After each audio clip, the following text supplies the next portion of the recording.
SSC एक बहुत पुराना कमीशन है जिसके ज़रिए बहुत सारे एग्जामिनेशन और बहुत सारे बच्चे सिलेक्शन पा चुके हैं। तो ये एक ऐसा कमीशन है जो अपना काम बिल्कुल ठीक तरीके से कर रहा है। गड़बड़ एसएससी की तरफ से नहीं है, गड़बड़ है टीसीएस को हटाने के बाद इस एडिक्विटी के आने से। मुझे रिसीविंग तो दो।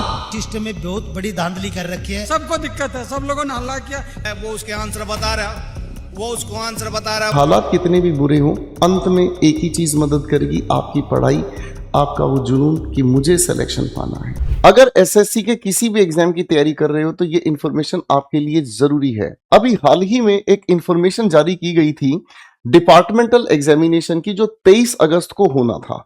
तो अब इसको देखा, इसके हालात को देखा तो हम सभी की रूह कांप गई। क्यों? क्योंकि इसके अंदर हुई है बहुत भारी गड़बड़ी। ये एक डिपार्टमेंटल एग्जामिनेशन था जिसमें जेएसए और एलडीसी के प्रमोशन से रिलेटेड इंटरनल एग्जामिनेशन कंडक्ट किया गया।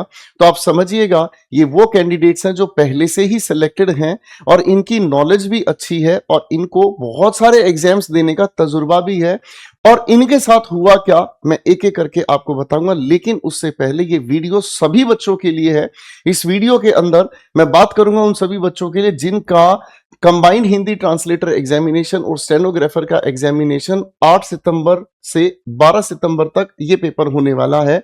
मैं इस वीडियो में उन सभी बच्चों के लिए भी चिंता व्यक्त करूंगा जिन बच्चों का ये जो पेपर दोबारा से शेड्यूल किया जा रहा है, और मैं उन बच्चों की भी बात करूंगा जिन बच्चों का सिलेक्शन फेज का एग्जामिनेशन 16 से 26 सितंबर आ रहा है। और उन बच्चों के लिए सबसे बड़ी चिंता है जो बच्चे सीजीएल अक्टूबर में फेस करने वाले हैं, क्योंकि गड़बड़ फिर से शुरू हो गई है। और ये एक ऐसी गड़बड़ है जिस गड़बड़ को अभी आप वीडियोस देखिएगा। आपका पेपर था अभी? हाँ, स्क्रीन उठी हुई थी अपने आप, सिस्टम नहीं चल रहा था। 9:30 का टाइम था, 11:30 बजे पेपर स्टार्ट हुआ। देने आए थे, अब अंदर अपने आप स्क्रीन चल रही थी कि हमारा पेपर 9:30 बजे स्टार्ट होना था, 11:30 बजे स्टार्ट नहीं हुआ। उसके बाद हमें धमकी दी जा रही है कि आप एमटीएस है, हम आपको दिक्कत कर देंगे। हमारा वहाँ भी सिस्टम देखिए, सिस्टम नंबर अलॉट हो चुका है हमारे पे, पर वेरीफाइड भी लिखा हुआ है, चीज हो चुका है। हाँ, पर अंदर जाने के बाद वहाँ पर जो है सिस्टम में पहले तो लेट शुरू हुआ, 9:30 से था, करीब 10:30 11 बज गए, तब तक कुछ नहीं हुआ। वो कंप्यूटर खुद से भी चल रहे थे, खुद चल रहे, ऑपरेट करने से पहले वो खुद चल रहे थे। दे पाई एग्जाम? नहीं दे पाई। हमने दिया नहीं, हमारे साथ 25-30 लोग वापस आ गए थे। हमने वो आउट कर लिया कि हम नहीं दे रहे, ऐसे फ्रॉड में चलेगा तो हम नहीं देंगे। और अब चेयरमैन साहब को भी देखिएगा। नहीं चल रहा है, ये कह रहा है कि सिस्टम नहीं चल रहा है तो रखा क्या फिर? मुझे रिसीविंग तो दो। दूसरा एग्जाम भी करना है, चलिए। दूसरा भी ऐसे धांधली से करना है क्या? और इसके अलावा इन स्टूडेंट्स की और भी वीडियोस देखिएगा। सर, पहले आपका नाम? करण सिंह नाम है मेरा, मैं जीएसए का पेपर दे रहा हूँ, देने आया था। यहाँ इन सिस्टम में बहुत बड़ी धांधली कर रखी है। पेपर 9:30 बजे का टाइमिंग था, ना हमारे पास गाड़ी थी, फिर भी हमने 9 बजे से 10 मिनट पहले एंट्री गई थी। उसके बाद भी है ना, कम से कम भी पेपर 10:30 बजे के आसपास स्टार्ट हुआ है। हुआ एनटीए की तरह, इसमें तो पूरा लगता है एसएससी का मिली भगत है। आपका नाम क्या? आप जितने स्टाफ है सबसे पूछ लीजिए, सबको दिक्कत है। सब लोगों ने हल्ला किया, कुछ भी किया, पुलिस वाले आए, कुछ नहीं किया। एक बंदे के पास 4-4 बंदे खड़े हैं, कोई मैनेजमेंट नहीं, सबको चारों तरफ से ऐसे घेर रखा है। वो उसके आंसर बता रहा, वो उसको आंसर बता रहा, वो उसको, कोई मैनेजमेंट नहीं। तो अब यहां सवाल ये उठता है कि क्या एसएससी परीक्षाओं से युवाओं का भरोसा उठ चुका है? बिल्कुल भी नहीं। एसएससी एक बहुत पुराना कमीशन है जिसके जरिए बहुत सारे एग्जामिनेशन और बहुत सारे बच्चे सिलेक्शन पा चुके हैं। तो ये एक ऐसा कमीशन है जो अपना काम बिल्कुल ठीक तरीके से कर रहा है। गड़बड़ एसएससी की तरफ से नहीं है, गड़बड़ है टीसीएस को हटाने के बाद इस एडिक्विटी के आने से। अब क्या क्या गड़बड़ हमें देखने को मिल रही है, हालिया जितनी भी आपने अभी वीडियोस देखी हैं, घटनाएं देखी हैं, इन वीडियोस को देखने पर एक चीज आपको समझ में आ गया कि भाई साहब, जो राष्ट्रीय स्तर के जितने भी एग्जामिनेशन है ना, उसके सिस्टम का यानी कि उसके ऑर्गेनाइजेशन को लेकर सवाल उठते जा रहे हैं। तो घटना कैसे हुई मैं आपको एक एक करके सिलसिलेवार तरीके से बताऊंगा। 23 अगस्त 2026 को सुबह 8 बजे से दोपहर 12:30 तक ये परीक्षा होनी थी। परीक्षा केंद्र का नाम है आदर्श परीक्षा केंद्र सेक्टर 155 नोएडा में, जहां जीएसए और एसएसए प्रमोशनल एग्जाम्स के लिए यानी कि डिपार्टमेंटल जो प्रमोशन होनी है उनके एग्जाम ये हो रहे थे। ये एग्जामिनेशन जो शुरू होना था सुबह 8 बजे से 9:30 बजे तक हो जाना चाहिए था, लेकिन परीक्षा बिना सुचारू प्रबंधन के करीब 11 से लेकर 11:30 बजे के बाद शुरू हुई। इसका मतलब पेपर खत्म होने के बाद तक वो लोग वहां बैठे रहे और पेपर जाकर शुरू होता है 11 साढ़े 11 बजे। ठीक है ना जी। एंट्री के समय बायोमेट्रिक और चेकिंग की कोई भी प्रॉपर व्यवस्था नहीं थी और इसकी वजह से लंबी लंबी लाइनें लगी, अफरा तफरी का माहौल रहा। यानी कि जो बच्चे ऑलरेडी सिलेक्टेड हैं उन बच्चों को फिर से वही माहौल पे लाके खड़ा कर दिया गया है इस एडिक्विटी के द्वारा कि भैया तुम लाइन में लगे रहो। इसके बाद क्या हुआ, तकनीकियां खामियां और ऑटो टिक आंसर्स की प्रॉब्लम बच्चों ने फेस की। जब बच्चे पेपर देने शुरू गए हैं तो कई अभ्यर्थियों की यह शिकायत रही कि जी प्रश्न पढ़ने से पहले ही स्क्रीन पर विकल्प अपने आप ऑटो सेलेक्ट हो रहे थे। आप इन वीडियोस को देखिए। मतलब जो ऑप्शंस हैं वो खुद सेलेक्ट हो रहे हैं, ऑटो सेलेक्ट हो रहे हैं, ऐसा भी हो रहा है। वही रहते, यही हो रहे थे। यहाँ देखो सारे बच्चे, वो मैडम है, ये मैडम को आप ले लो, 586 आप देख लो, उनके पास पूछ लो, उनके पास भी यही चल रहे थे। इसके बाद आगे कहा है लॉगिन मात्र 5 मिनट के भीतर कई कैंडिडेट का सेशन एक्सपायर हो गया। सेशन ही एक्सपायर हो गया। जब सेशन एक्सपायर हो गया तो कई सिस्टम पूरी तरीके से बंद पड़ गए। अब इसके अलावा क्या है, कुछ छात्रों का एडमिट कार्ड पर नोट वेरीफाइड या बिना सिस्टम अलॉटमेंट के बैठाया गया, जिन्हें मानसिक तनाव उनके लिए और बढ़ता चला गया। सोचिए आपके साथ ये सिचुएशन होती है कि आप किसी एग्जामिनेशन सेंटर पर जाते हैं, वहां पर बहुत लंबी लाइन में आप खड़े रहें तो आपका मनोबल वैसे ही खराब हो जाता है। ऊपर से गर्मी और सावन का महीना, आपकी हालत खराब हो जाती है, आप डिहाइड्रेटेड हो जाते हैं और उसके बाद अंदर घुसने के बाद आपकी कई बार आपका सिस्टम मैच नहीं होता है, आप ये नहीं पहचान पाते इस कैंडिडेट का ही पेपर है या नहीं है, तो कितना बड़ा मनोबल घटता है।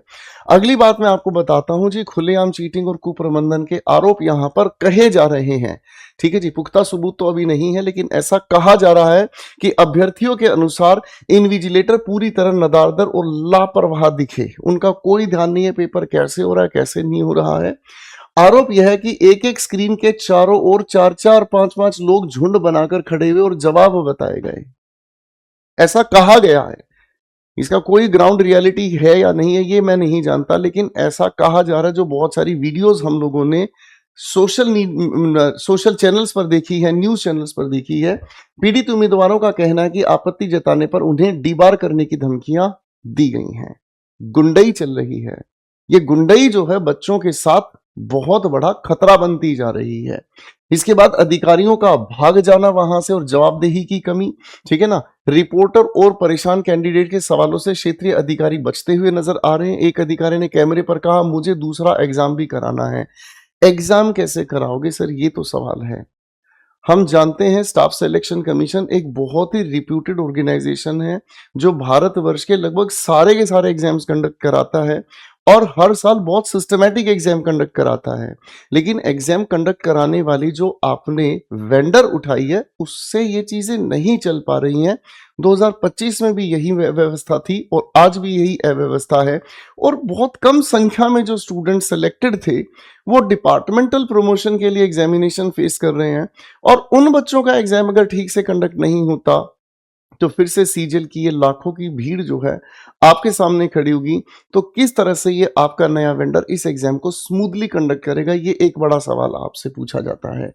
विरोध में दर्जनों कैंडिडेट्स ने परीक्षा के पार बहिष्कार और वॉकआउट कर दिया। ठीक है जी, क्योंकि बच्चे सिलेक्टेड पहले से ही थे। अगर डिपार्टमेंटल प्रमोशन का एग्जाम ठीक से नहीं भी हो पा रहा तो उनका मनोबल इतना नहीं टूटा, चलो कोई बात नहीं यार, नौकरी तो लगी हुई है। हालत जरा उसकी सोच के देखो जो बच्चा एक 1.5 साल लाइब्रेरी के छोटे से कैबिन में बैठ के तैयारी करता है और वो सोचता है कि बस मेरा कल पेपर है और मैं अपनी किस्मत बदलूंगा और उसे ये हालात देखने पड़ेंगे। तो ये एक सवाल बड़ा बन जाता है। इसी के साथ साथ वेंडर बदलने के बाद भी सामने आ रही है यही समस्या। टीसीएस की जगह नई एजेंसी को ठेके देने के बाद भी केंद्रों का स्तर गिरकर या तो होटलों में, गेस्ट हाउसेस में या दूर दराज इलाकों तक फिर से वही पहुंचाया गया है। ठीक है, ऐसा मैं नहीं कह रहा हूं, ऐसा सोशल मीडिया पर सब लोग बता रहे हैं। ठीक है जी, एनटीए ने इसी एजेंसी को जयपुर में पावर फेलियर के कारण 49 कैंडिडेट्स का एग्जाम छूटने पर सम्मन दिया, शो कॉज नोटिस जारी किया। यानी कि एनटीए अपनी तरफ से पूरी तरीके से स्ट्रिक्ट है। एनटीए नहीं चाहती कि किसी तरीके से बच्चों के साथ कोई बदसलूकी हो या जो तैयारी करने वाला बच्चा है उसको मतलब किसी तरह का झंझट देखना पड़े। इन्होंने शो कॉज नोटिस जारी कर दिया, लेकिन एसएससी साहब आप जो है ना वो ध्यान नहीं दे रहे हैं। छात्रों की मांग है कि विवादित ट्रैक रिकॉर्ड वाली एजेंसियों को सरकारी परीक्षाओं का जिम्मा ना देकर उनकी दोबारा से जांच कराई जाए। ठीक है ना। कुल मिलाकर सभी स्टूडेंट्स की और सभी लोगों की एक ही डिमांड है, फेयर सिलेक्शन होना चाहिए, साफ सुथरा सिस्टम होना चाहिए। कोई बच्चा आपके ऊपर बोझ नहीं है, हर बच्चा फॉर्म भरने से पहले कुछ आपको पैसा भी देता है। ठीक है ना जी। सर फॉर्म भरने की फीस तो आपको देता ही है। ठीक है। उसके बावजूद भी अगर इस तरीके का मिसकंडक्ट बच्चों को मिले तो उनको दर्द तो होगा ही, और उससे ज्यादा बड़ा दर्द उन पेरेंट्स को है जो कई साल से अपने दिल में उम्मीद जगाए बैठे हैं कि अब की बार ये जो बच्चे हैं ये अच्छे से सिलेक्शन लेकर अपनी गवर्नमेंट जॉब पा लेंगे। अब एक और बात, आधिकारिक नोटिस के अनुसार सर CHT का जो एग्जामिनेशन है 8 सितंबर को होने वाला है। स्टेनोग्राफर का ग्रेड C और ग्रेड D एग्जामिनेशन 9 से 12 सितंबर होने वाला है। सिलेक्शन पोस्ट का जो एग्जामिनेशन है 16 से 26 दिसंबर है। और इसी के ठीक बाद आपकी लाइन में आने वाला है सीजल, जिसमें लाखों बच्चे आपके सामने आकर खड़े हो जाएंगे। तब यही जो समस्या भरा सिस्टम है और बड़ा समस्या बनता चला जाएगा। देश में सिचुएशन को संभालने की बजाय, एक स्मूथ कंडक्ट करने की बजाय आप इस तरह से जा रहे हैं, तो ये सच में बहुत गलत है। ठीक है बच्चों।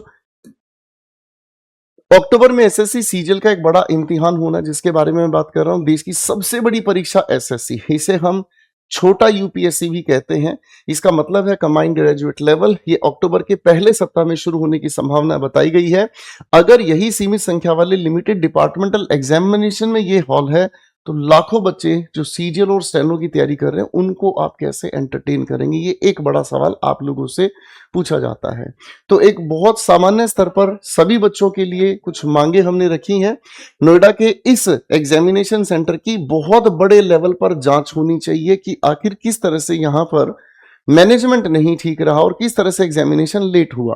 सर लापरवाह अधिकारियों और सक्षम जो वेंडर है, ठीक है ना, उनकी जवाबदेही तय की जाए, पेनलाइज उनको किया जाए। ठीक है। और सबसे इंपॉर्टेंट चीज, सितंबर अक्टूबर में आने वाले जो एग्जामिनेशन है, पहले से ही सर्वर और सेंटर की सुरक्षा के पुख्ता इंतजाम हो, ताकि जो कई सालों से तैयारी भी कर रहे हैं ना बच्चों, उनको एक अच्छा सिस्टम मिल सके।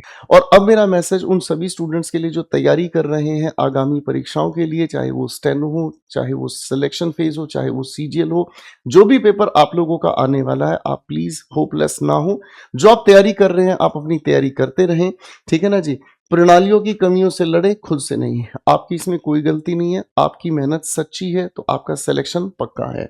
अफवाहों और तनाव से दूर रहें। बहुत सारे अफवाह, बहुत सारी चीजें, बहुत सारे फेक सर्कुलर्स इधर उधर घूमने वाले हैं, तो आप उनसे अपने आप को पैनिक ना करें। अपने रिलायबल टीचर्स की वीडियोस पर ट्रस्ट करें और ऑफिशियल वेबसाइट को देखते रहें, वहां आपको जेन्युइन इंफॉर्मेशन मिल जाएगी। और मेरे भाई, तैयारी कभी बेकार नहीं जाती, ये सबसे बड़ी बात है, क्योंकि हालात कितने भी बुरे हों, अंत में एक ही चीज मदद करेगी, आपकी पढ़ाई, आपका वो जुनून कि मुझे सिलेक्शन पाना है। इसी बात के साथ मेरे प्यारे दोस्तों, मैं इस वीडियो को यहीं रोकता हूं। ठीक है। उम्मीद करता हूं स्टाफ सिलेक्शन कमीशन इन चीजों को लेकर ठोस कदम उठाएगी और आगामी परीक्षाओं को लेकर बहुत अच्छे से चीजों को ऑर्गेनाइज करेगी। धन्यवाद।